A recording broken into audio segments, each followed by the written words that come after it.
how Miltank kind of ruined Pokemon. I actually wanted to react to this video specifically because for some reason I saw a ton of people tweeting about it. I don't particularly like this style of tweet where we just like take a screenshot of a title and thumbnail and like try and dunk on it. Because I feel like obviously a title and thumbnail is just part of a video. It's the hook. It's trying to get you in. It's trying to get your attention.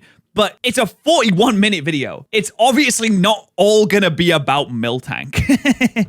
It's clearly just the thesis or the theory that the video is based on. And also, I don't remember having that much trouble with Miltank when I was playing Gold and Silver and Crystal as a child. Anyway, the one specific memory I have about fighting Miltank was, for some reason, it must have been like my second or third playthrough of the game, because I played through the game like 10 times or something like that when I was a kid. And I fought Miltank, and I was like, why is the animations not playing for the moves anymore? Did I break my game? What's wrong with it? This sucks. And I was so upset and mad. Turns out I just turned the battle animations off and I didn't know what it meant. I couldn't read well enough to understand what that meant. And I got really, really mad and upset. But why did Miltank kind of ruin Pokemon? Is Miltank. It's the ace of Johto's third gym leader, Whitney, and considered to be the strongest gym leader Pokemon of all time. It's fast, strong, can flinch with Stomp, cripple with Attract, has recovery with Miltank. Dude, this was actually what was happening to me. I was in a situation, I was fighting with Bayleaf against Miltank, and I was like, I can't see my Razor Leaf anymore. Why is the game broken? I'm so upset. Drink better bulk than the 8th gym's ace and access to the strongest move in the entire game. Oh, and at the time your first stagers face it, Miltank will outstat them by a greater margin than your final stagers against a box art legendary. And this isn't a one-off thing. Nearly every third gym leader is cracked out of their mind. After Whitney, there's Watson of Emeralds, then Fantina of Platinum, and this trend continues all the way to Scarlet and Violet. But even more broadly, I guess like the third gym leader is kind of like a stopping point. But in Emerald, I'd say it's not even a third gym leader. It's that rival battle that you face on the route. Like, I'm not even exaggerating. I'm not doing like the meme. I know it's like a pretty popular thing. I genuinely had so much trouble with that when I was a child. And I don't know why. Because in theory, it's not a very hard fight. That rival fight, when she has like a level 21 Grovyle or something like that. Technically, it shouldn't really be a hard fight, but I really struggled with it. I don't know why. Than that, nearly every single Pokemon game has a gym difficulty curve that peaks somewhere around gym 3 to 5. And from a game design perspective, that is a huge problem because it basically means that the second half of your gym league is just gonna be boring. And when you consider that this is like the most successful franchise ever, well, you'd think they could do a better job than this. You know what? Honestly, it might be because they have their finger on the pulse. Did you guys know that most people don't finish the games that they play? I mean, obviously that kind of makes sense. But if you look at like Steam tracks what percentage of people have an achievement, and there could be like an achievement for like completing the tutorial in a game, and it'll say like 85% of people have completed this. And you're like, what do you mean 15% of people didn't finish the tutorial of a game that they paid for? What do you mean? That doesn't make any sense. And then you get to the final boss completion. It's like 23% of people have this achievement. Most people don't finish games. They just don't do it. So the third and fourth gym might be like the last one for most people playing the game, which is kind of crazy to me. But time and time again, they've shown that they will not. This makes absolutely no sense to me. So I set out to try to understand what is going on here. This Luranus fight was a demon. They give it Solar Blade. They did give it Solar Blade, right? Why was I having so much an issue with this game? Was the most confusing and difficult to research video we have ever done on this channel. But today we are going to analyze every single gym league and finally come up with an answer. Is it just bad development decisions? Is there something deeper we're missing? And why? At the core of everything, does it all come back to this stupid pink cow? Gen 1, warning signs. We're not gonna spend too much time. Okay, I feel like in Gen 1, what's the real struggles in the gyms in Gen 1? I mean, I feel like it's Misty. Misty is like the first like early game encounter where if you don't have Bulbasaur, you can kind of struggle against it. Because obviously Charmeleon is really struggling against it. What are you doing with the Charmeleon? The Pokemon that you can catch, none of them are particularly insane against Misty. If you have an Ivysaur, you're probably all right. Even Wartortle struggles too. Kanto as Miltank. Brock is free. Brock is free unless you have Charmander. Sabrina is definitely the hardest gym leader in Gen 1. But I'm thinking like, where do you hit that first hurdle? I feel like the first proper hurdle is Misty. That's Starmie. I mean, Starmie's just good. Stomach's just great. It has recover too, so it can restore its own health. Reign of Terror began in the 2nd gen, but it's important to touch base here just to note the origins of this phenomenon. Now, ironically, Kanto actually has one of the best gym difficulty curves in the series. This is achieved mostly by the levels cranking pretty high into Koga and Sabrina, while Blaine and Giovanni fall off mostly just due to Surf's. Yeah, Giovanni just like sucks. Just sucks off straight up. Like, it's such a terrible last gym leader. I don't know what they were thinking of this. He's so weak. You can just spam water moves through it and it's just so easy. Even Blaine doesn't really Blaine can't threaten you at all. Crazy availability. Broadly though, this is a much better job than most generations. Unfortunately though, Kanto's difficulty curve does not become the template for all modern gyms. And it's actually Johto that kind of becomes the template. And Johto Gym 3 and 4, I remember having much more trouble with Morty for whatever reason than I did with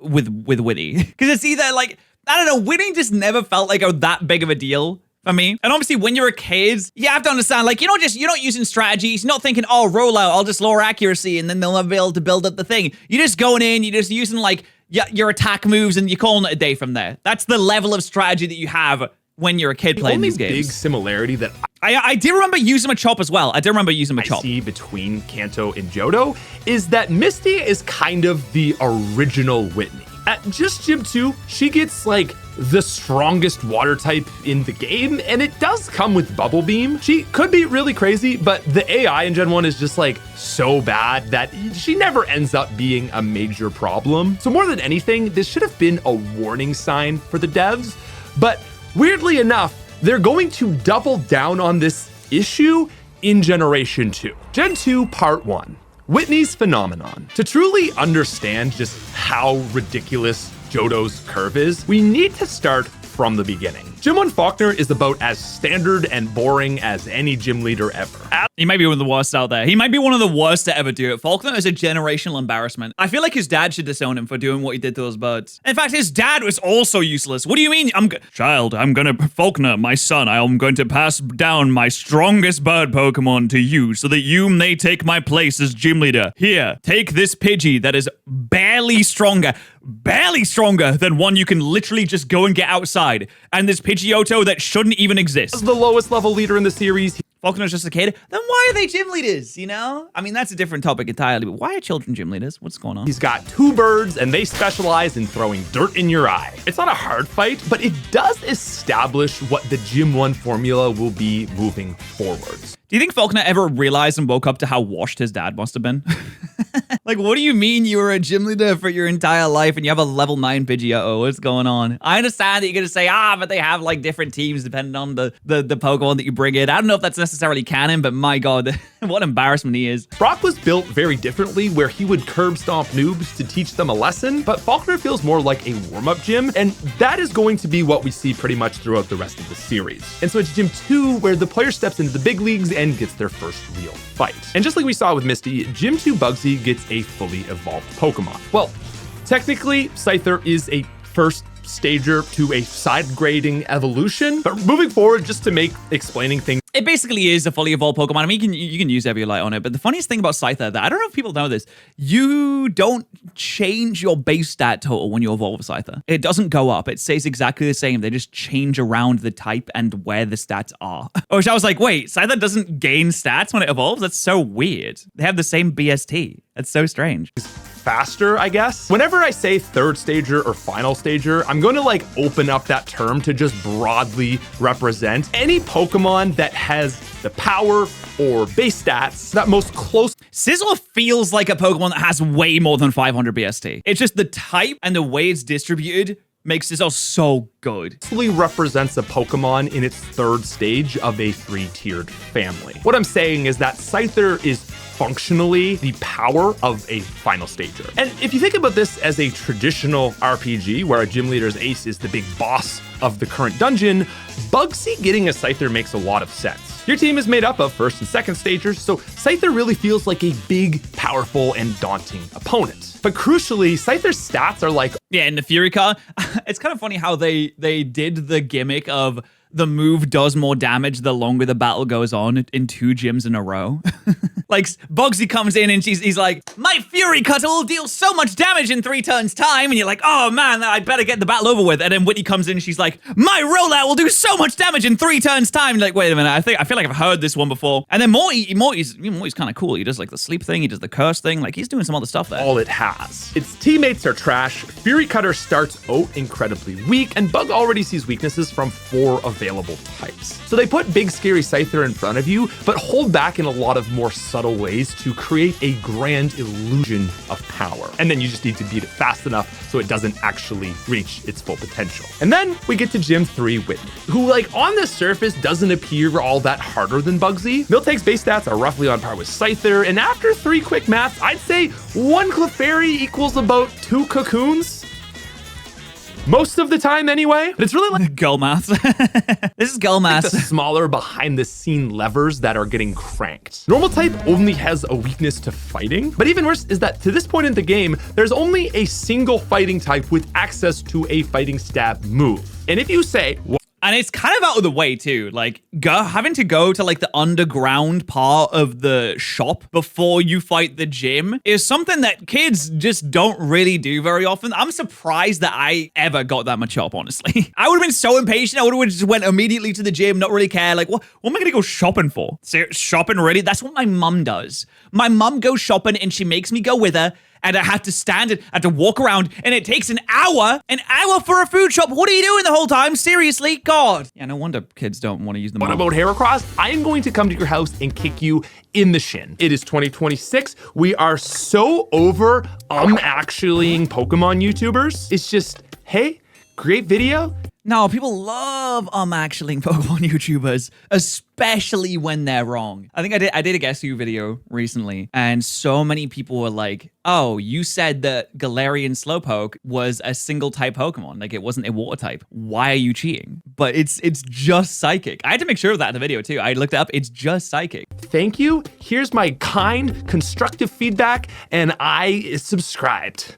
Anyway, the big lever that gets pulled are the learn sets. It has status, it can flinch, it can heal, and while Rollout has the same effect as Fury Cutter, it starts at double the power. This is insane, this is stupid, and more important than anything, this is confusing. Why is this gym so hard? Well, ladies and gentlemen, this is where I want to introduce a concept known as Whitney's phenomenon. Nah, it's easy. You just dodge the rollout.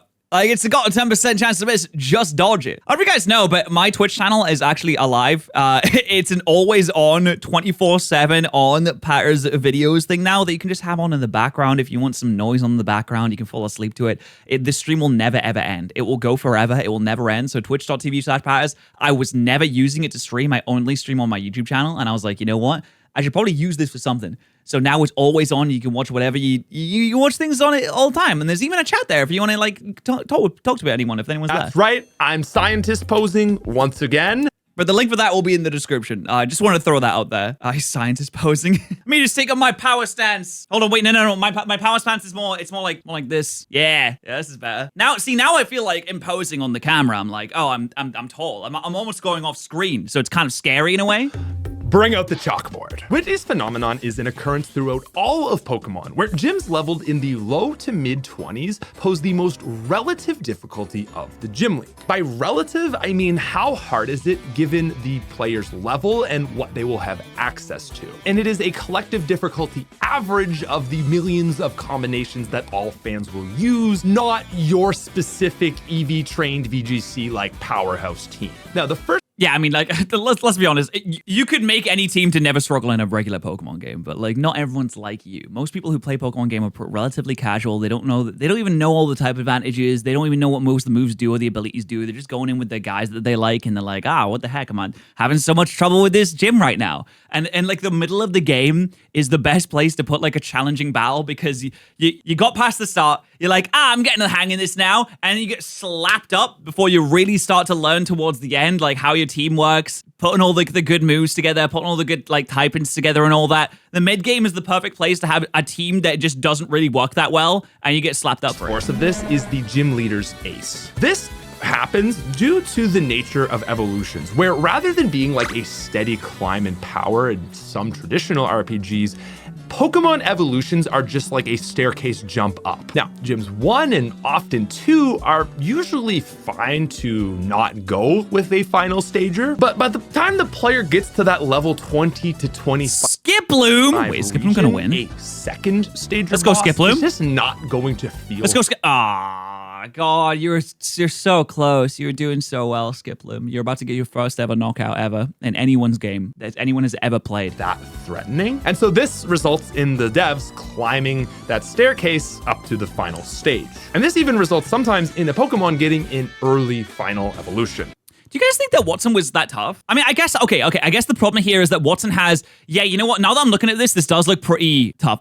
It's just if you use Marshtomp, it's so free. It's so free if you have Marshtomp. But if you have Grovyle or Combusken, I can definitely see how this would be hard because you got 4 Mons, you got like a Self-Destructor, which that's going to do a ton of damage. They all have Shockwave, which is a pretty good electric type move. They've got like Para, they're being annoying with like Supersonic. They got Steel type in there, which is nice too. They got Manectric with a Citrus Berry, which is also really good. It can heal itself up. If it uses Howl for some reason, that doesn't make any sense because it would only buff Quick Attack. But I mean, it's got good special attack and Shockwave. They all have Shockwave. Yeah, I could see how this would be a trouble if you didn't have Marshtomp. But I could also see this being a trouble if you did have Marshtomp because you could lead with it, get self-destructed, boom, self-destruct takes out like most of your health, if not knocking you out, and then you have to face the rest of the team without your Marshtomp at that point. Yeah, actually, this kind of a tough battle here. And the second force is then at direct odds with this. The gym leader is allowed to cheat, but you can't. Pokemon with 3 evolution lines and even the better 2-stagers often don't evolve until late 20s and even higher. And so outside maybe the sole exception of Satoru Gyarados, your Pokemon are just fighting at a power disadvantage. But there's another sort of separate function that contributes. So wait, it's actually kind of like that. Satoru Gyarados. Yeah, it's kind of a good pod actually. To this. I don't know if it's a pod, but that was kind of good. Gap. The gym leaders have access to whatever moves, abilities, and items that the devs might deem appropriate for that leader. Meanwhile, item, berry, and TM distribution is often very restrictive in the early game. And even when you have technical access to them, like the game corner in Mauville, there's usually a giant. It's so hard to get enough money and enough coins to buy those though. Like it costs so much to buy like one single good TM is so expensive. Paywall in front of them. And so because of this, even if the devs are trying to be careful, there's just going to be an unhealthy skew where this early game section is going to very often naturally get out of control. So check out my like super scuffed diagram. You can kind of see how like the gym. No, you can tell like there's science in this. You got a y-axis. You've even got an x-axis here, and then you have colors. I trust this. You put a bar graph in front of me or a line graph. Immediately, I trust it. It must be true. It's on a graph. Graphs wouldn't lie. Graphs have only ever told the truth. Leaders' power in the early game is getting just higher and higher while the players is kind of like linear. And Whitney's phenomenon is the point where the gym leader's power has the largest gap over the players. It's not an intentional design decision, but rather something that tends to happen naturally, and it is up to the devs to manage it. Lastly, it's important to note that difficulty is not a bad thing. Challenge is great for a game, but the issue that we're going to see arising is that the biggest gap, Whitney's phenomenon, is taking place too early, and the late gyms get boring. Gen 2 Part 2. Yeah, I mean, Price is kind of embarrassing. Price is not just embarrassing. Price is useless. Like, what do you mean Paloswine is your ace? I mean, I get it. I actually respect the idea of having like a Gen 2 Pokemon because most Gen 2 gym leaders just don't have one for some reason. But come on, it's really bad. I guess ice types in general are pretty bad. You could have had like a Paloswine as the secondary and maybe like a Lapras as the ace, but even then, like Lapras, not really that strong. Ice types are really struggling back then. Price does need to retire. He's washed up. He doesn't even have a Sneasel. Like, what are we doing out here? Sneasel would be worse, but at least he did at least like have a Sneasel, just to have it. I know it's kind of like Silver's guy, but Price should get it too. Or maybe make another ice type. Just put Mamoswine into Gen 2 and sort it out, you know? The rest of Johto. Funnily enough, the trainer that should embody Whitney's phenomenon more than Whitney is actually Morty. Morty has 2 haunt. Yeah, I was saying I always struggle with Morty more for some reason. It's a tough fight. Would Pokemon do you really take into this fight that you can get early on in the game? I guess you get Croconaw with Bite. If you have a Quillarva, you don't really get Bite. If you have Bayleaf, you're really struggling here. What do you bring? There's a Ghastly and a Gengar that knows Mean Look, Shadow Ball, Hypnosis, and Dream Eater. Reminder that in Gen 1, Gengar was so strong it was reserved as an Elite 4 ace, and it's in the 4th gym now. Except now the learn set is even better, and you don't even have final stagers. But the reason that we're not calling this Morty's phenomenon is, one, Gengar is forced to use physical ghost move. Wait, what? What just happened? Why was that? Am I high? Why was that resisted? The reason that we're not calling this Morty's phenomenon is, one, Shadow Ball comes in, lives on one, not very effective. What? What am I looking at right now? Why is that resisted? What the heck just happened? Use physical ghost moves. And did it change his type? Two, Whitney just really is that good. But the first peculiarity of Johto is that Gym 5's Chuck goes back to 2 Pokemon. Now, and he doesn't even have a Gen 2 mod. Chuck is such an embarrassment as well. Oh my god, Gen 2 gym leaders actually piss me off. Both are They're so pretty dumb. strong. And if you've ever fought Chuck in a 2v2, I think he can be a little threatening. But this is back to Jasmine's cool. She has like a cool design. She has like a cool little side story to her, so she's all right. Morty's cool. Whitney's a little baby who cries and whines. Claire's a little baby who cries and whines. They're so annoying. Oh, you can't have my gym badge. I'm sad that I lost. And now you must go do a quest for me. a Gym 1 roster. Well, you can just like drown him in 6 Pokemon of your Oh, Hitmontop was right there. It's so dumb. Hitmontop was literally right there. own. Now, by level chronology, the next gym leader is Price, who only has 3 Pokemon, and 1 is a non-evolved Seal. And they're all giga under level too. By what, like, the point you'll be at this point, like Jasmine's a higher level. What are we doing? Compared to Whitney and Morty, Piloswine just has like no good moves. But then Gym 7, Jasmine, goes so far in the opposite direction, where she doesn't have early evolved Pokemon. Oh no, she has delayed evolution Magnemites. And reminder, this is also in a game where there's Skarmory, Scizor, Forretress, and then again, And they said, look at our new type. Look at it. It's brilliant. It's amazing. It's so fantastic. No, we won't. We'll just have a Magnemite. Not even like Magnemite, Magneton, Steelix. To show off their brand new type, they have 2 regular Magnemite. I mean, I will say, the Steelix is kind of fire. Wait, what? Okay, I'm sorry. Why does the Steelix have Sunny Day? I understand that there could be an argument made that Steelix needs Sunny Day to reduce the power of water type moves, but it's also weak to fire. What are we doing here? You're weak to fire, buddy. What are we doing? compared to Morty and Whitney, this learn set is just so pathetic. And so it's really only at the 8th gym where the difficulty picks up.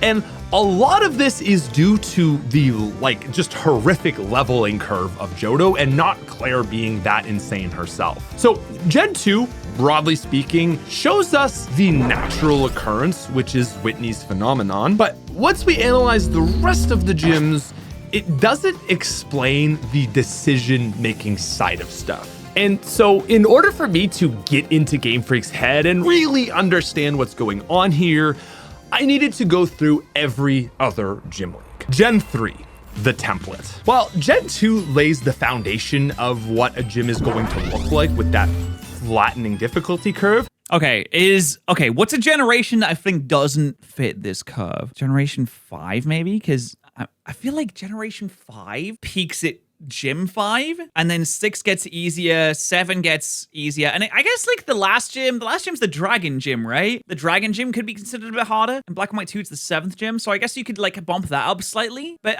it's mostly the same. It's just like kind of delayed a bit where you peak at like Gym 5 instead. I think Gen 3 is where it really cements itself. Now, Hoenn is also the first generation where teams vary across titles. Yeah, I always thought that Norman's team was like pretty tough in Gen 3. I know he has the slacking, doesn't really move very often, but like it's still a pretty good team, especially Belly Drum Lanoon. That's pretty sick. I'm gonna mostly focus on the original titles because it shows Game Freak's unfiltered, unedited design philosophy, but we'll definitely make sure to handle the outliers. Kind of tricky, a lot of the time we'll cut super niche details and then people will be really picky in the comment sections like, oh, why didn't you acknowledge this super niche detail? And it's just for the sake of like, I think it's just because people really like to be right, and that's just it. And I think it's okay to just like give people that little feeling of satisfaction of like being slightly right on something that doesn't really matter, because it doesn't really matter. Most people don't care about it. I'm trying to think about like my own situation right now. Like, it's okay for people to think they're all smug about, like, the YouTuber got something wrong and I know what it is. I'm right, because it doesn't really matter at the end of the day, but it makes them feel smug and it makes them maybe come back, you know? Makes them maybe come back because they want that feeling of being smug and right again. Does that create a returning viewer? Does the ability to be slightly right on something that doesn't matter make someone more likely to watch your videos again? I don't know. Maybe. Maybe it's actually somewhat helpful. It's like doing the engagement farming thing where you spell something slightly wrong and they're like, actually, this is how it's spelled, you're wrong. Does it make someone come back? I don't know, because they engage with the video, thus it's recommended to them more from YouTube. Maybe there's some truth to that. Keeping things concise. So, you know, at the end of the day, if you do like our videos, it really just means a lot. I love Smith's videos. I was saying this before. I was saying this before we even started the recording too. I was like, I love Smith's videos. I think they're all super fun. Because they also like approach an area or like talk about certain things that no one else really does. At least not that I know of. There might be other people that do, but these specific topics and titles, no one really talks about them that I see on YouTube. Like, people don't really talk about how grass type Pokemon are designed in like the main series of the games and how they work. Wolfie kind of does this kind of thing for competitive, but Smith does it for like the actual games, which is, I think, is a fun video to watch. When you say, hey, this was an awesome video, thank you so much for making it. Shout out Craig and Webra for the production. I already liked the video, I'm sorry. And editing and like, we love that stuff. So thank you to everybody who says that. With that said, Hoenn's Gym 1 leader is Roxanne. Nosepass almost feels like it was designed to be a Gym 1 boss. It's bulky and stronger than any one of your individual team members, but not by a ton, and you have a lot of options to deal with it. Interestingly enough, the second gym leader Brawly does not jump up to use a final stager. And while Makuhita doesn't have the same stylistic wow factor that a Scyther brings, Bulk It can sweep you though. I feel like I've been swept by a Makuhita a fair few times. allows his team to be pretty scary while giving a ton of breathing room for the difficulty curve. And so Watson then sees a pretty elegant power rise with his first two stagers in Magnemite and Voltorb and a early evolved level 23 Magneton. It feels smooth, And then he gets like way stronger in Emerald. but then the devs go a little crazy. Magneton is also steel type, so it's crazy defensive. Shockwave is a really good move. Its status is crippling. Marshtomp is so good. Swampert is so good at the Hoenn games, it's not even fun. And Sonic Boom ensures nothing can hard wall it. And then his Voltorb goes self-destruct. And that's before you get to Emerald, where he gets not just early evolved Magneton, but also early evolved Manectric. Now, this is a classic difficulty conversation point because yes, like there are answers to beat Watson very cleanly. But it's like if you didn't choose Mudkip and you don't have Geodude or Makuhita or like an Nincada, I guess, you're kind of just screwed. And so, I feel like an Nincada's not doing anything against Watson's team. Like, it might be a ground type, but it's just not doing any damage. Makuhita also might struggle a little bit too because it just doesn't have that resistance. It doesn't have an immunity to electric, so like Shockwave can just be spammed easily. And it doesn't have good special defense either. Watson represents another massive Gym 3 difficulty spike. And that's not a problem in and of itself, as long as the gyms are able to keep scaling upwards. The fourth gym leader I feel is like Flannery with two fodder Pokemon. Flannery is also like a pretty tough fight, especially if the sun goes up, because I think the Torkoal has White Herb, which resets the after an overheat, so like it can kind of boom you. It can catch you off guard. To set up screens in Sun, a Torkoal Ace, and then she adds a Camerupt in Emerald. Flannery is overall an exceptionally designed boss, and the player has a solid number of options that match up decent into her, plus TMs like Dig and Rock Tomb. Normal type Norman also manages to keep the difficulty curve rising with like his crazy... Yeah, actually, to be fair, the difficulty curve in Generation 3 is actually really good. I feel like all the gyms, maybe apart from the last one's kind of a letdown, to be honest. All the gyms, like, going upward, that they kind of, like, either have the same level of difficulty or, like, kind of get a little bit harder. Because I always felt like I had a tough time in the double battles. The double battle, the gym double battle, I hated that. And then there was Slacking. Slacking's also really tough. And then there's the Altaria that dragon dances, and then sometimes uses Earthquake, but, like, not most of the time for some reason. Ridiculously strong Slackings. And so like Flannery, but unlike Watson, this fight once again feels challenging, but fair. And so despite Watson being a little clunky, I would actually say that like big picture, Gyms 1 to 5 in Hoenn, both games are pretty solid. Now Gym 6 Winona jumps up to rock 4 fully evolved Pokemon, and you'd think like, look at this. They got D-Dance, Aerial Ace, Earthquake, Dragon Breath. That's a crazy moveset. It's just Altaria actually is kind of bad. But this gym makes... Okay, this is the problem with Altaria. This gym makes you think that Altaria is super good. And then you spend ages getting it for yourself, and it's useless.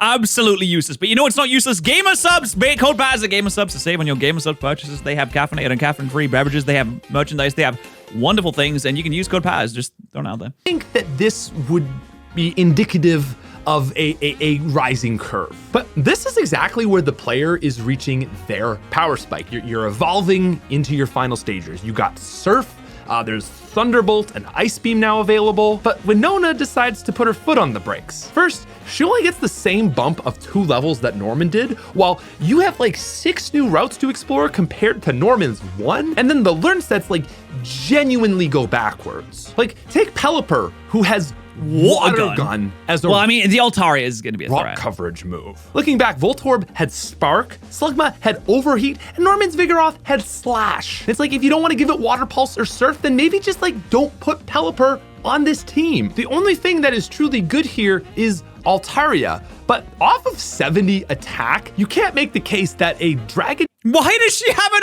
Oran Berry, guys? What are we doing? Why does she have an Oran Berry? I always thought this Altaria was quite scary, to be fair, after a D-Dance. Dance boosted Earthquake is anything compared to a Stab Sun boosted Overheat. Objectively, the relative power of Winona is less. Titan Liza is then an odd one. Their Ruby Sapphire team is like...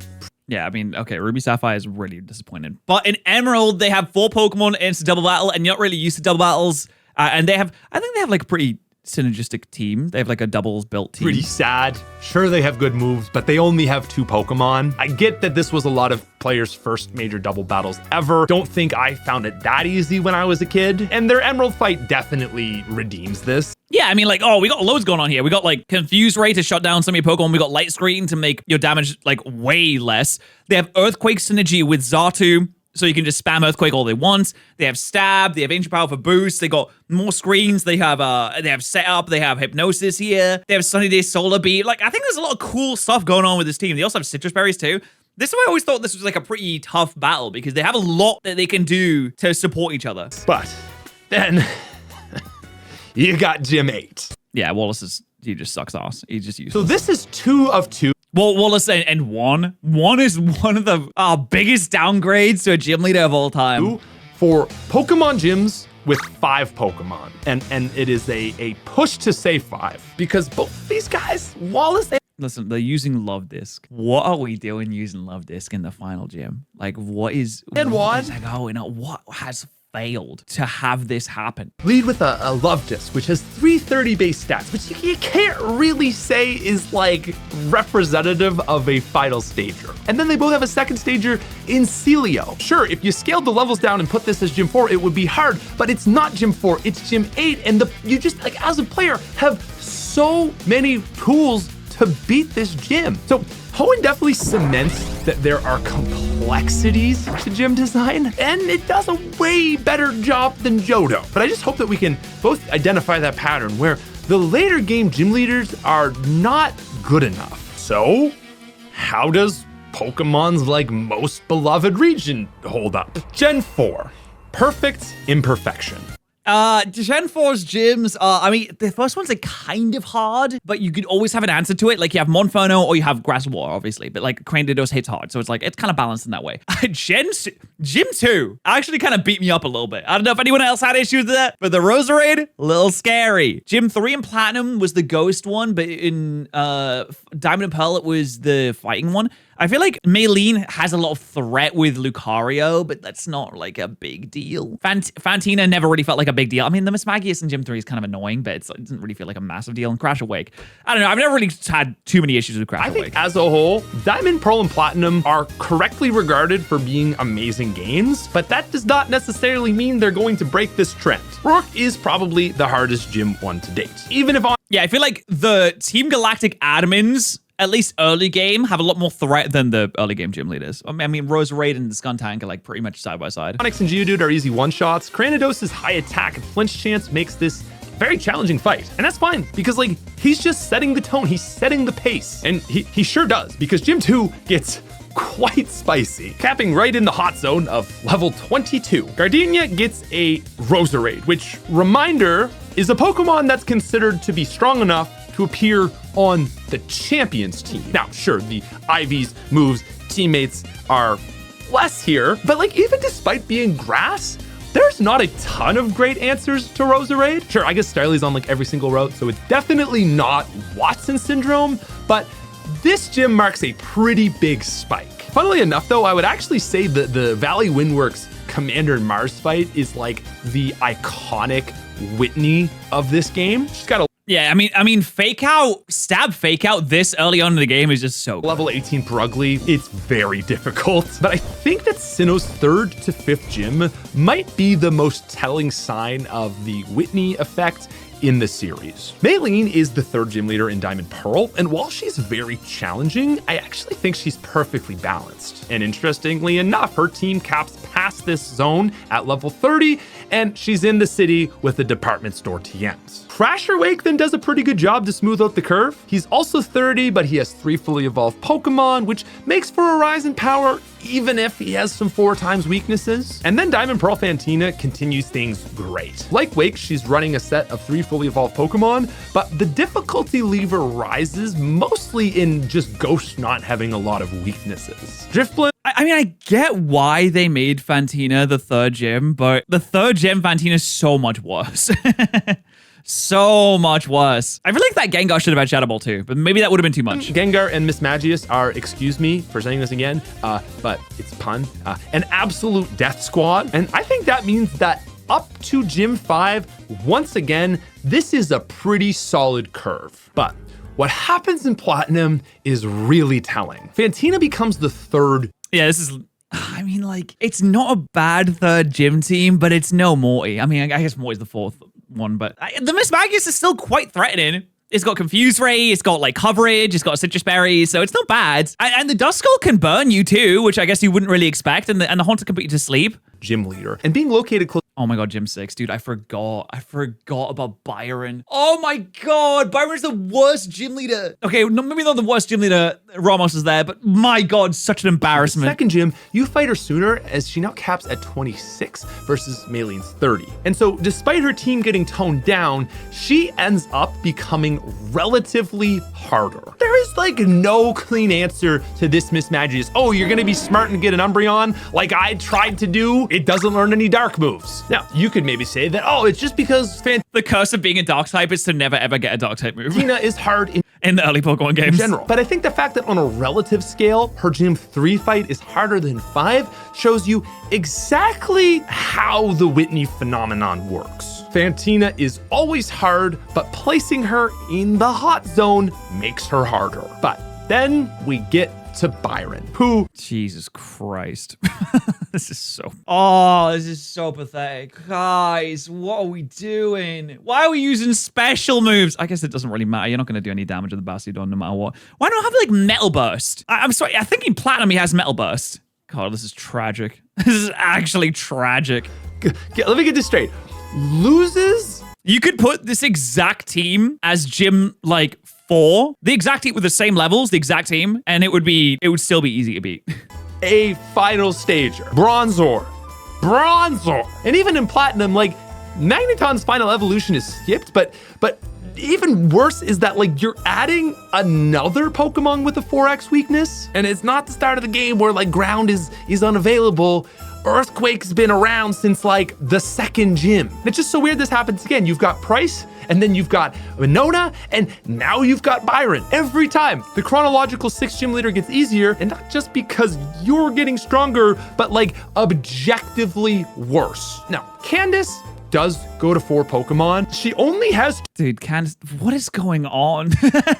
I feel like Candace should have had a Weavile, but I guess that's kind of like Cyrus's guy. Why is there a Medicham here? Like, I get that. Okay, I guess like being a gym leader doesn't necessarily mean that you only have to use that type. And having a Medicham does cover the weaknesses of ice types, like, well, not really. Not really, like fighting, and it doesn't really cover the fighting weakness because it doesn't even have a psychic type move.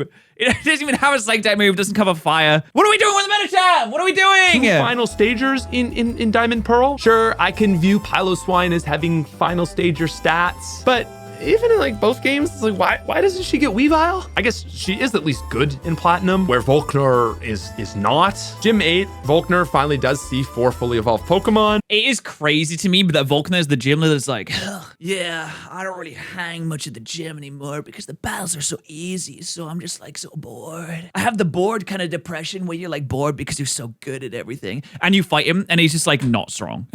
He's just like not a threat. I mean, I guess like Electivire at level 50 is like moderately scary, but you just click Earthquake. This team's a little more diverse. Like, what is Bro doing with an Octillery and an Ambipom? Octillery and Ambipom, man! I know in Platinum he has his Electivire. He should have had an Electivire in Diamond and Pearl too, but the Octillery is not a crazy ad because it covers for ground, which in theory is like a good thing to have on your team, covering your weaknesses. That makes sense. But oh boy, this is just not a... And then there's Flint. Oh my god, there's Flint. In Diamond and Pearl, I would say it makes him a little bit more difficult. But either way, this is not a standout gym. This is not nearly as hard as Fantina or Roserade or even Candace. Why does he have an Ambipom? Maybe I'm crashing code. But surely Pokemon Black and White, the holy grail of game design, is gonna fix this, right? Gen 5. The great miss of Unova. Now, I think we've dug our teeth into the very specific Lenora's kind of difficult in Unova, right? I also like how they start the gym challenge with like, oh, we're gonna counter you immediately. I think that's kind of cool. It's an interesting gimmick. Want to go as deep on each fight, and instead I want to look. I wonder if Smith is gonna make a video about the like Elite Four members, kind of like in the same kind of fashion. At the broader format of maybe there's like less to talk. There's probably a lot less to talk about there. There is a lot less to talk about Unova, and I think this Maybe will not. help highlight a really interesting pattern. Gym 1 has 2 first stage Pokemon and keeps its classic not overly hard intro gym vibe. Then Gym 2 has a middle stager, Herdier, while the Ace Watchog at 420 base stats resembles just a strong second stager. Typing aside, Gym 3 then bumps up appropriately, with Berg seeing a first, middle, and final stager. Gym 4 then has 2 Emolgas, which at 428 BST work out again to resemble like a strong high-end mid-stager, and it's of course paired with final stager Zebstrika. Now, the 5th gym has 2 Yeah, Clay. I do think Clay is like the toughest gym in this mid-stagers and a fully apart from maybe the Dragon. The Dragon gym is there, but I feel like by the time you get there, you have the answers to Dragon. evolved Ace. Notably, because they're actual middle stage evolutions, they have less power than Emolga, but broadly, I can see how gyms 4 and 5 are like... Dude, I forgot about Bryson. I totally forgot about Bryson.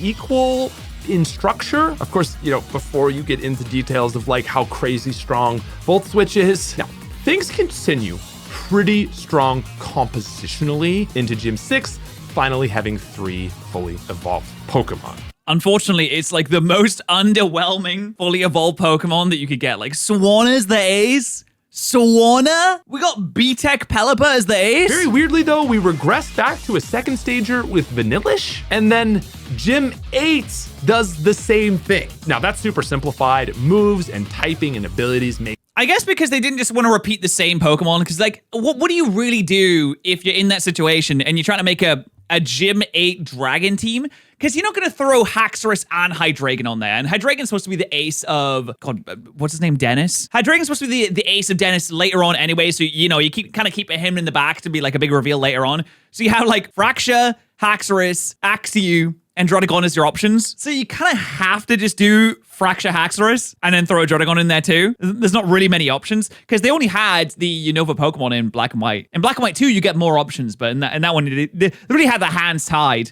Things a little more nuanced than that. But if you just look at it from this broad perspective, it's like Gym 7 just drops a fully evolved Pokemon for no reason. Gym 8, it kind of makes more sense because there's just not a lot of dragon types, but even then, the difficulty curve has gone down. And I think the reason that this is happening is really explained with what comes next. Black and White have the first Elite Four to feature just 4 Pokemon per team.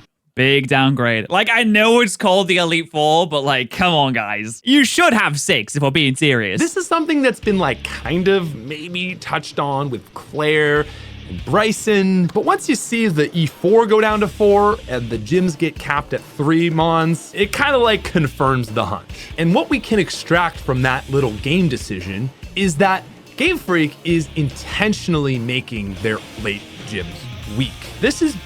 Are they doing that because they have the challenge mode and they're like, yeah, like the normal mode is like this hard, but then the challenge mode is like the actual real challenge of the game. They have more mon. Do they even have more mons? I don't even remember. Being done in a big way through roster size, but even just with like the composition on a team. You know, in Emerald, yeah, you do have 5 Pokemon, but you're only getting 3 true final stagers. And that's a really good example to pull from, because in Ruby Sapphire, you don't have a water champion. Like, you can do whatever you want with Wallace. And yeah, the challenge mode is technically glitched and doesn't really work, but like the idea was there. They just make him super weak. So to me, this is kind of like indisputable evidence that they are pulling their punches intentionally. But I think that this then supports some very awkward realities. Like, this kind of suggests that Game Freak doesn't understand the difficulty source of the Elite Four. The Elite Four itself is designed to be a massive difficulty spike, in that it's the first time you have to fight major trainers back to back. The Gym League exists to prove you can beat any one type specialist. The E4 then ramps up and says, can you do it 5 times in a row? Like, don't think about moves, types, anything. That is just an additional level of difficulty that is already baked into it. And that means that Gym 8 could be formatted exactly like an Elite Four member, and it would still be objectively easier. Because, like, if you're gonna fight Volkner, you could just walk in with 6 Rhydons and win. Good luck doing that in the Sinnoh Elite Four. So, basically what I'm getting at is, oh no. This is concerning, but more than anything, very confusing. And it doesn't really still answer a whole lot of what's going on. Gen 6, just another day in Kalos. Yeah, this is where you're like, oh, it's easy mode.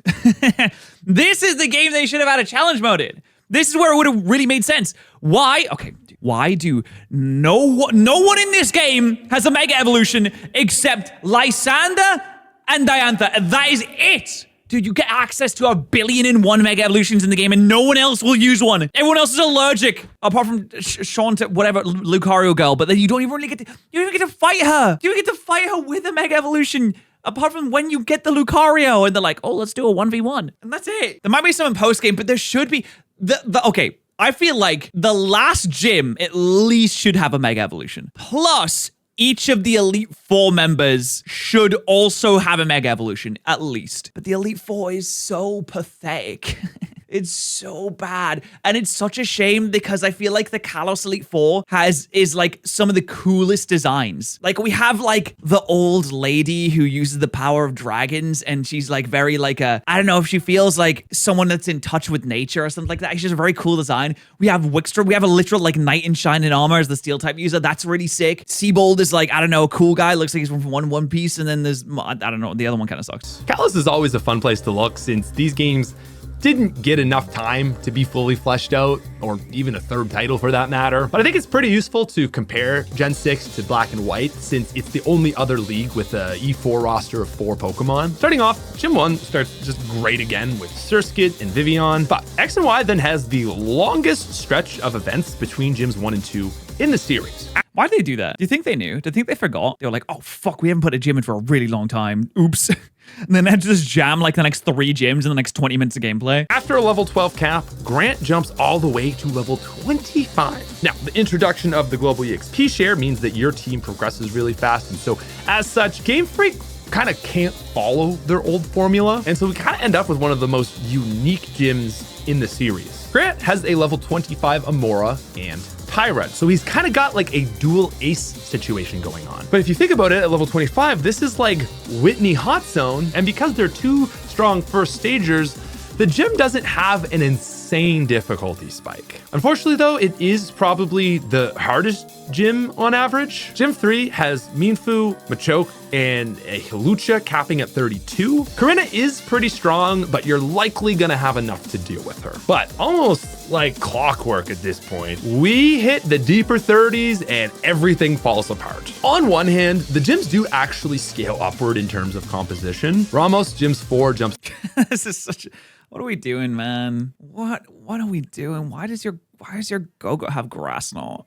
Why does it have Grass? It doesn't even have 4 moves. It doesn't even have 4 moves. What are we doing here? 2 final stagers and a mid stager. Gym 5 can look the same if you're charitable with Magneton. What is this? Why do we have 4 moves? And then Gym 6 and 8 jump to 3 final stagers. So Look at, oh my god, it's so pathetic. Surface level, yeah, it doesn't totally drop off, but that's before you factor the player getting mega evolutions and the fact that the EXP share kind of makes it way easier to run a team of 6. So roster sizes is real. Did they forget that the player would have mega evolutions? I guess you could just not use them, but like, why would you not use them? Really felt. Kalos has maybe the worst difficulty curve in the series. Of course, Erica had a victory belt level 30. It's not even a victory bell though, it's a weeping bell. The Go-Go has Grass Knot, but it's a physical attacker and Grass Knot is special, so it just doesn't do any damage.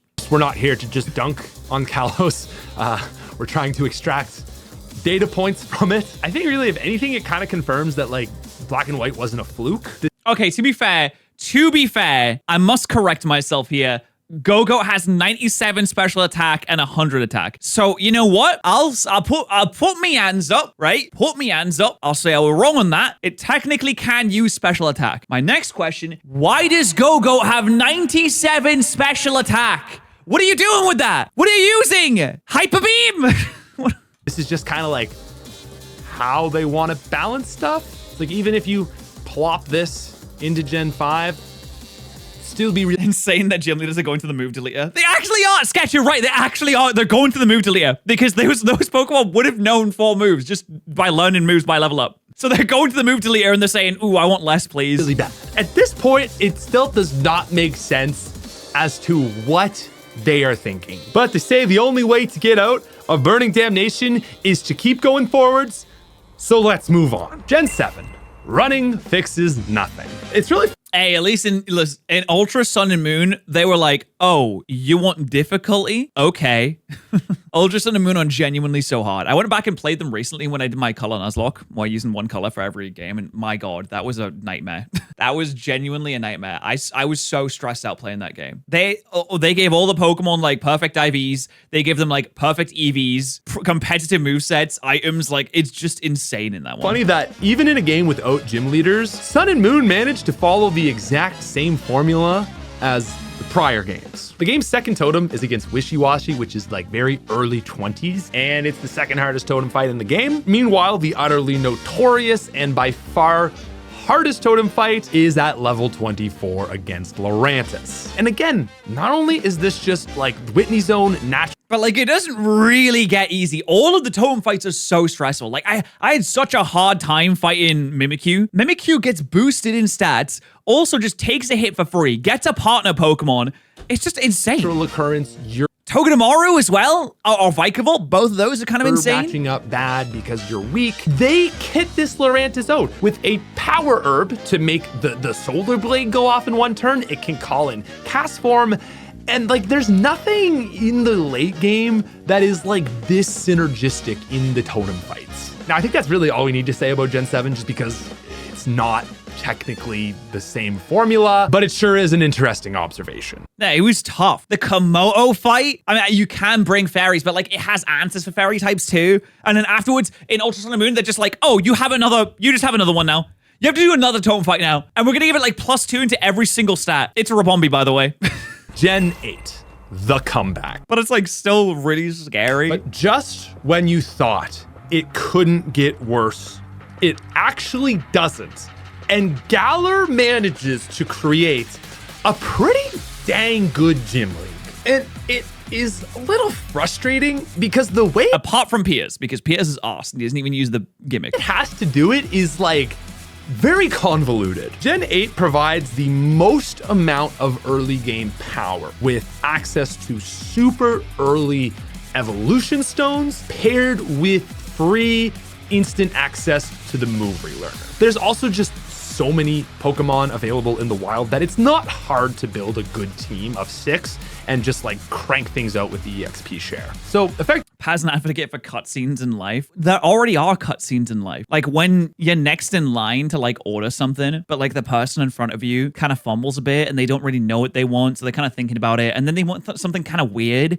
And they're trying to describe it to the person, and the person, like, it's kind of loud in the room too. So they're like, what? And they're like, but like, can you, but like, not the pickles. He's like, you want pickles? He's like, no. So can I get the number 2, like, but with no pickles? Like, no pickles? Yeah, no pickles. That's a cutscene. You're watching a cutscene, and it's unskippable as well. The player's power is just not nearly as limited. But what is so especially juicy, any work meeting is an unskippable cutscene. is that Milo's Eldegoss is the highest capping Gym 1 ace in the series at level 20.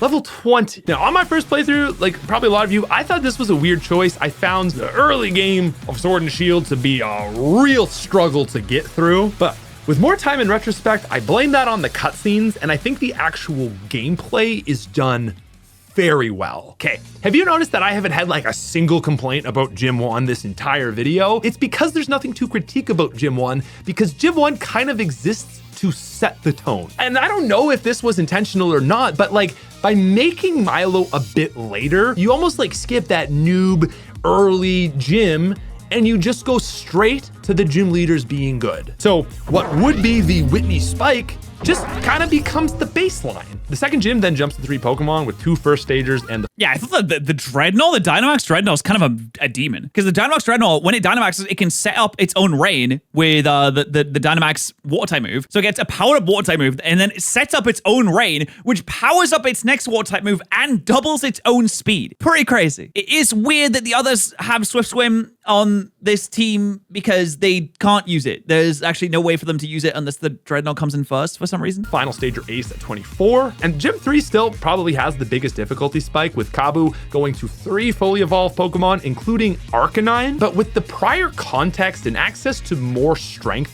overall, this just does not feel out of place. Both versions of Gym 4 then have 4 Pokemon in their final stage. They're very well designed and challenging. Oh look, a fighting type gym leader using Hitmontop. What a novel concept, Chuck? Gym 5s and 6 again have 4 fully evolved Pokemon, but you see even better learn sets here. And then Gym 7 is on the easy side, but it's for storyline purposes. The 7th gym doesn't have a Dynamax field, and so Piers' Obstagoon is actually supplemented, and it's the first Pokemon ever to do this with... Oh, they give it EVs because they didn't give any other Pokemon EVs because they wanted to keep it like kind of hard, I guess. EVs to boost its bulk and kind of like... I think the only Pokemon they usually give EVs to is like everything in Ultra Sun and Moon. They give everything in Ultra Sun and Moon EVs, like even the Pidovs. No, there's no Pidovs. And that one Obstagoon, and then like the post-game stuff. Sort of make it feel like it's Dynamaxed. Now, it's not, and it doesn't get max moves, but it's still a solid fight. And even though it drops off, it makes sense narratively, so you're not like, what's going on? And honestly, I almost feel like... And in Raihan, the double battle at the end with the weather team, that was a tough fight. Double battle gym battles are always like very scary, especially in Nuzlocke, because you don't want to get doubled into, because you can lose Pokemon so easily like that. Like it works. Pyroball is so cool in Gen 8. How did they ruin it? Did they ruin it? What did they do? They changed its animation? Oh, they changed its animation, didn't they? They did. Especially good in how much better it makes Gym 8 feel. I wouldn't know. I've never seen its animation. It always misses for me. Because finally, after 8 generations, Sword and Shield's hardest gym leader is its last. Up to this point in the series, I would say the only Gym 8 that is even top 2 is Claire. Sure, 1 is good, but not as good as the rest of Emerald. And then you got the rest. Giovanni, Wallace, Volkner, Iris, Drayden, and Wolfrig. They're so disappointing. Enter the Raihan double battle. This is genuinely one of my favorite fights in Pokemon. Obviously, a double battle opens up so much more strategy, and coming in as the 8th gym, it really just ends up sitting and feeling so much more impactful than Tate and Liza. And it really has an amazing effect on Sword and Shield. Like experiencing some major pushback and having to actually earn your final gym badge, like who would have thought? It's a good feeling. It also makes replaying Gen 8 Dynamaxing a Dugtrio so it goes from base 10 HP to base 30. that much better. So Gen 8 definitely switches up the formula, but the result is a way better league. Sword and Shield get a lot of hate, but yeah, Sword and Shield's league's really good. I mean, the vibes of the league are tremendous. The massive football stadium where everyone's like cheering, they made it like a central part of the story that actually matters, that people genuinely care about, like a true sports game. Great vibes. The challenge, decent challenge, apart from PS sucks. Apart from that, good challenge. Just 10 out of 10 Pokemon League. You feel that like on the gameplay side of things, they are some of the best in the series. 8 generations, Game Freak finally Did you just use Water Gun? Oh, wait, is he using... Oh, he's using the gym leader's aces, isn't he? Eldegoss and Dreadnought? I swear he just used Water Gun there. He gets it right. So, what the heck went wrong in Paldea? Gen 9, the fall off. After so much... I forgot that Gen 9 had gyms. I mean, there's a lot going on in Paldea, you know? You got 3 different storylines. There's less emphasis put on it, I guess. You know, Iono's kind of cool. They made some cool characters. Like, Larry's cool. They did have some very cool gym leader characters. That's the only 2 I can remember. And there's the Cupcake Girl, I guess. Brassies they got some interesting designs. Messing around, so many you almost got it moments. The first 5 gyms were great. Gen 8 looks like Game Freak has found the secret ingredient to making a balanced difficulty curve. And Gen 9 looks at that template and says, this is worthless. Paldea starts with Katie, a non-evolved 3-mon team with pretty simple use of terraforms to just set the concept up. This then gets picked up with rock-type Sudowoodo, becoming grass. But I like that. I just think it's cool because they're like, oh, Sudowoodo is a grass type. They're like, nah, he's not a grass type, but no, he is a grass type. Retaining rock moves to check the fire and flying types to its now weakness. Pretty simple concept, but this is a very nice way to show off the flavor that Terra typing on gyms can offer. And then we get to Iono. Iono jumps to 4 Mons and is then given every tool imaginable to ensure you suffer. We've got the lead flying type Wattrel who instantly squashes your dream of a ground type sweep. And if you thought rock was a good answer to it, well, next up is Yeah, the Belly Bolt's kind of a threat because the Electromorphosis makes it stronger and stronger and stronger. The Miss Maggie is electric type with no weakness. Pretty crazy. Bolt who squashes rock and ground types with Water Gun. Then you've got Luxio with Intimidate, which is so synergistic to her ace, which has really high special defense and pretty bad defense. Now, we've already seen what a menace Miss Magius can be from Sinnoh. And Paldea says, but what if we made it stronger? Because Miss Magius stops being a ghost and becomes electric type, which means that its only weakness, ground, becomes an immunity since it has the ability Levitate. You go from introduce the idea to cool, neat little way to use it to basically the most clever way Terra typing will be used in the entire game. I love it in a vacuum. I just hate what comes next. I will say Larry doesn't. I actually got sad when I looked at Larry's first gym team because it's so bad. Gym 4 Kofu. I think they might show it. Okay, this is just like whatever. This is like a very whatever team. Like Crab Hammer Terra Water. Okay, next. They got Rock Smash. Still don't have 4 moves, by the way. Like there's just nothing going on here. Loses the Pokemon, and then his ace Crabominable becomes a water type. Think about that. As a ice fighting type, why would you want to become a water type? I guess it technically is more defensive than water, but Crabominable doesn't have an ice move, but as a prior ice type, shouldn't Crabominable have an ice move to cover its now grass weakness? It's just kind of like, oh, Crabominable's a crab. Wouldn't it be cool if we made it a water type? It's like all of that kind of cool thoughts that you saw coming with Gym 3 is just kind of thrown out the window. Now, Larry does thankfully bring it back with Gym 5.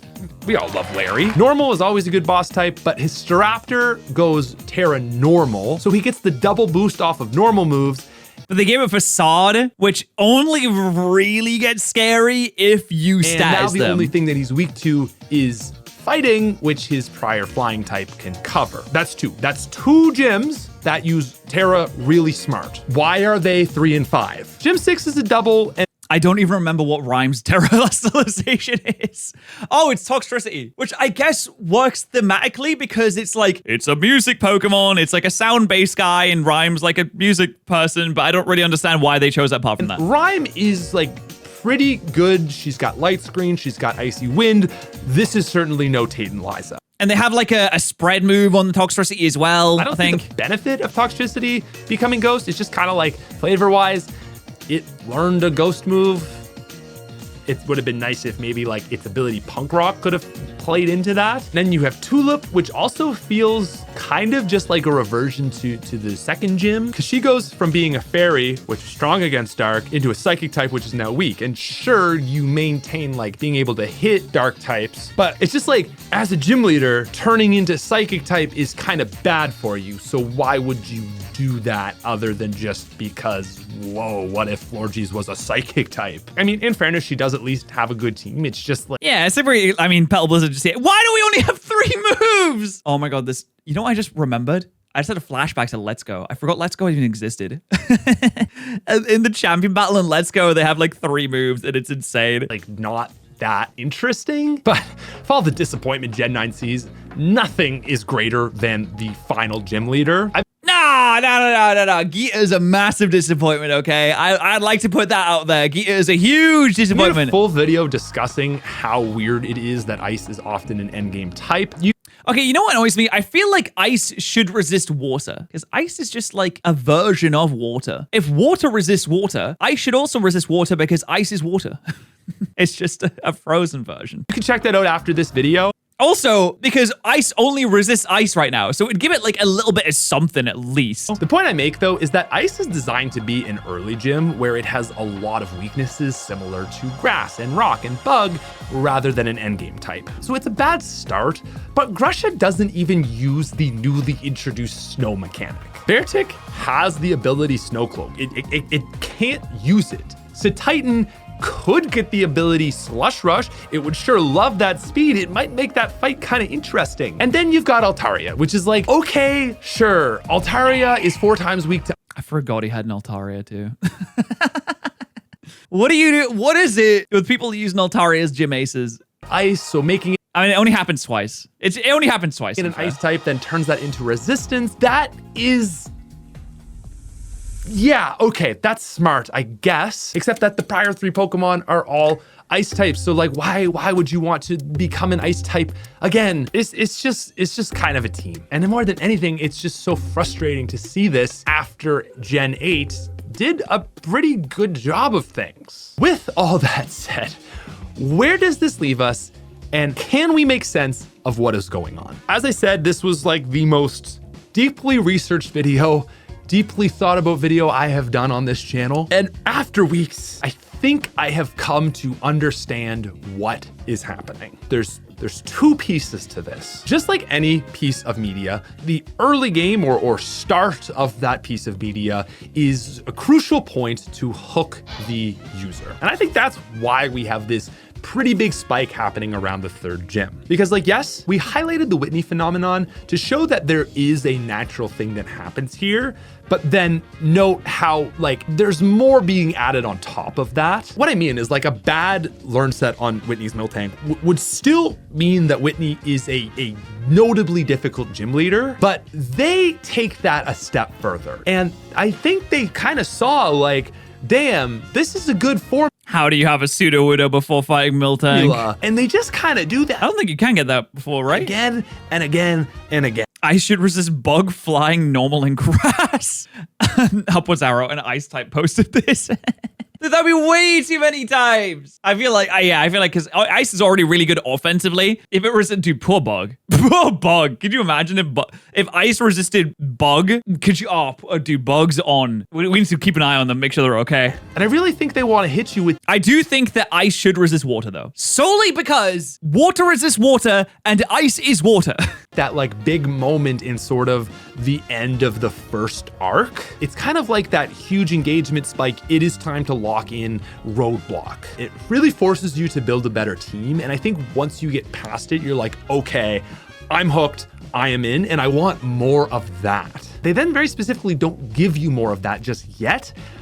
And that's the other side of this. I think that the dip is intentional to make the Elite Four be memorable. Now, of course, the devs only have so many characters in any one game, so there's some cases they have to hold out to save a Pokemon for like an Elite Four ace. But I think in a lot of cases, they are just doing it to make the late game gyms easier. And I think the goal with this is to make the Elite Four not just feel like a difficulty spike as it could in any sort of way, but to make it feel like a gigantic monumental cliff of the difficulty spike that it so often is. And like, I kind of get this. I kind of get that too, but at the same time, it's like, I don't know, I'm pretty sure, I don't know if Vulcan talks about fighting the Elite Four, but I know Claire's like, yeah, I fight the Elite Four all the time. It's like, Claire, you suck ass. You have not fought the Elite Four.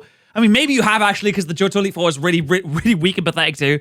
But the gym leaders are just like nowhere near being able to fight the Elite Four. You get them hooked with a good start. Then by the time you reach that gym drop-off point, it actually sometimes feels kind of nice to see your team picking it up. And then you hit the E4 and it's like, wow, we are in the big leagues. And so this format exists to guarantee a strong intro and a great end, which in fairness, Game Freak hardly misses on. So after all that, I think I do now understand it, but that doesn't mean they couldn't do this better. Whitney is iconic, and I really do love that fight.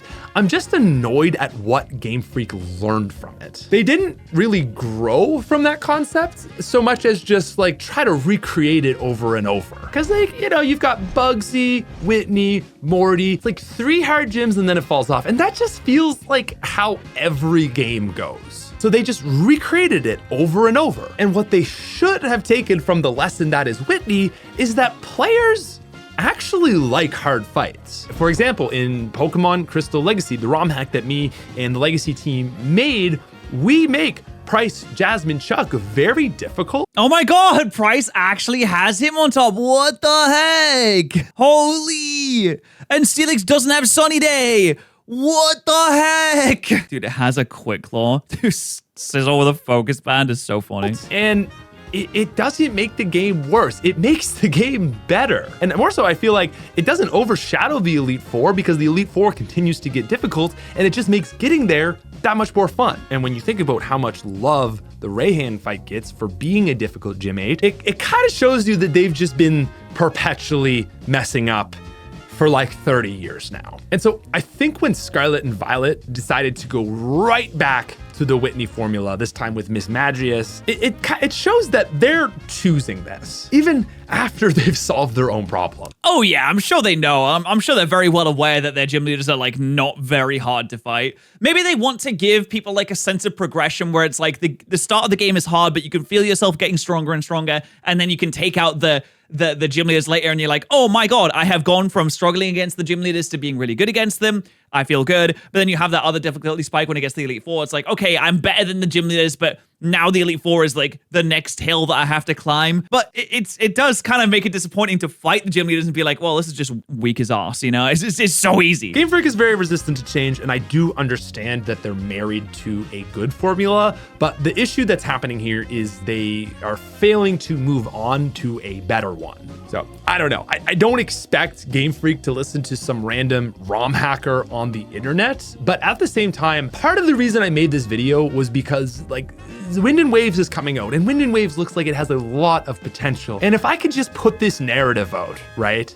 Sword and Shield, good. Don't keep doing the Whitney formula. If this video can somehow move the needle even 1 degree to making those gyms all good, fun, and engaging, then it was worth it. So the conclusion is that Game Freak is weird. And I think it is now time to manifest. Yeah, we knew that, though. We knew that. Learning from Galar and not Paldea. If you're watching this from the future, please let me know how it went. I hope it went okay. Oh, okay. Well, I don't know about Winds and Waves. I'm watching the future, but no, I'm watching about one day in the future. I'm watching about one day in the future. That's what I'm watching. Jasmine Steele's getting Sunday is so hilarious to me. I know. It's so stupid. It's so weird. Like, I get it for war types, but you're still like pretty weak specially anyway. So it doesn't. You still get 2-shotted by Surf most of the time, regardless.